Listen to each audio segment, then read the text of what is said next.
The nice thing about an overlock stitch is it's not a thread where you just cut one and it all comes apart. That would defeat the whole purpose of using a serger for a construction seam. But I want to show you a very easy way to take out a 4-thread overlock. So on the front, you do notice that there are 2 stitches from the 2 needles that travel down. So you can actually just take your seam ripper and go under both the stitches. And when you do that, maybe every 3-4 stitches, you are breaking up all the connecting threads.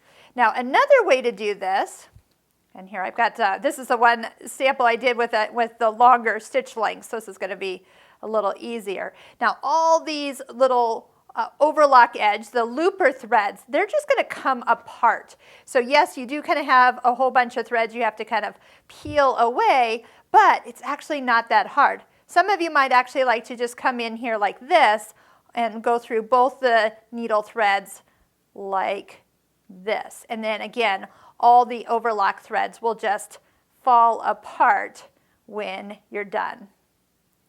So it's not hard, doesn't take really that much longer to take out a serged edge than a regular seam from a sewing machine.